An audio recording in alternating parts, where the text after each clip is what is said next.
people are pushing money. Recently, last week, when the American government under Donald Trump, and you know, he promised to make America great, and he has started making America very, very great. He threatened to cut off funding from Harvard, the world's #1 university. Did you people hear the amount involved? In one fell to $2.something billion withdrawal. In other words, the American taxpayers and the American government, as wealthy as Harvard University is, they are funding it with over $2 billion, $3 billion every year. What are we talking in Nigeria and in Africa? Are still sleeping. Those young people on the streets and in the forests and in the creeks are victims of Nigeria's failure of leadership. I agree with you, they are committing crimes, but we are not addressing the root causes of crime and criminality.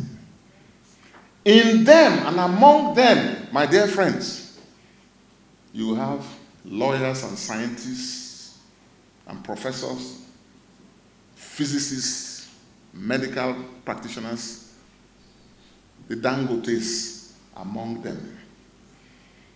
Undiscovered, unnoticed, and not enabled to actualize their potentials. All we do is government for the elites, by the elites, and no one cares. And the other day I spoke on the floor of the Senate again, and I know for the next 2 years they are tolerating me, and they will continue to tolerate me and hear these views, because someone must tell this truth, isn't it?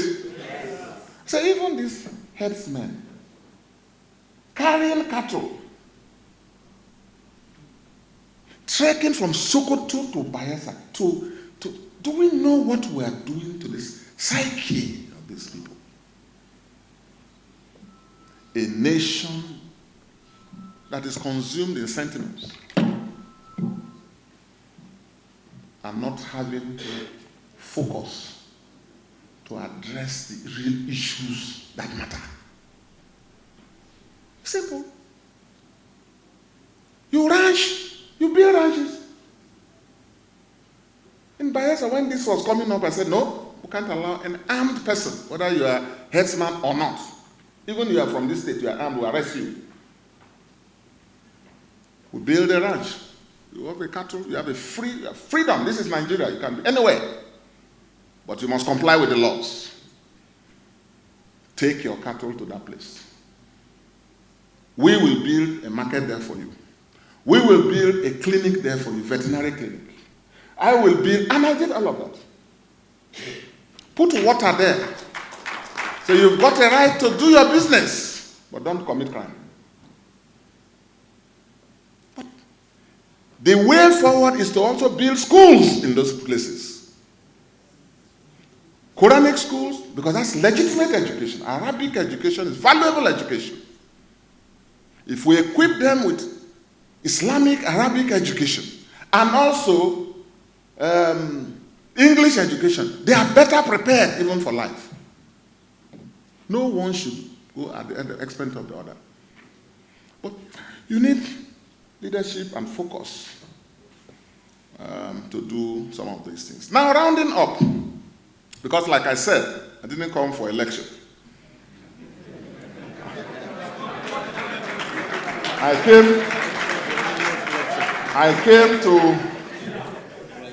came to engage with you and to share some perspectives about how we can begin to make the adjustments that will give us a more stable and a more productive Nigeria for all of us. So, back to where you function, which is technical education. Why did I set up a polytechnic? There were universities. But polytechnics are so important because it is at that level that you incubate, you fine-tune and incubate both the practice and the production of middle-level technical manpower, and also manpower that can begin to drive development and industrialization. If we don't have our polytechnics well-funded, well-equipped, well-enabled, our dream of technological advancement will always remain a mirage.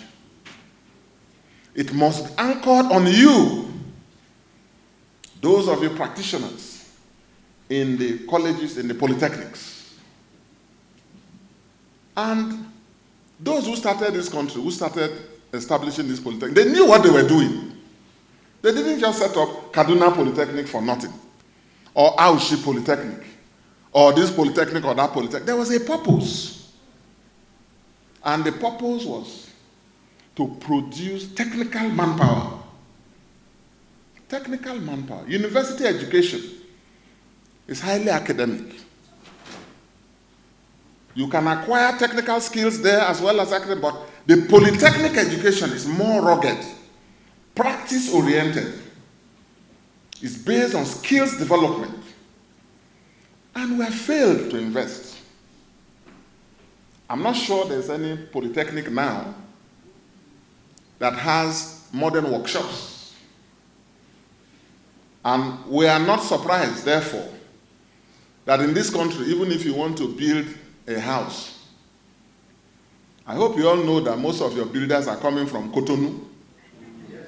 Huh? Yes. Can you imagine?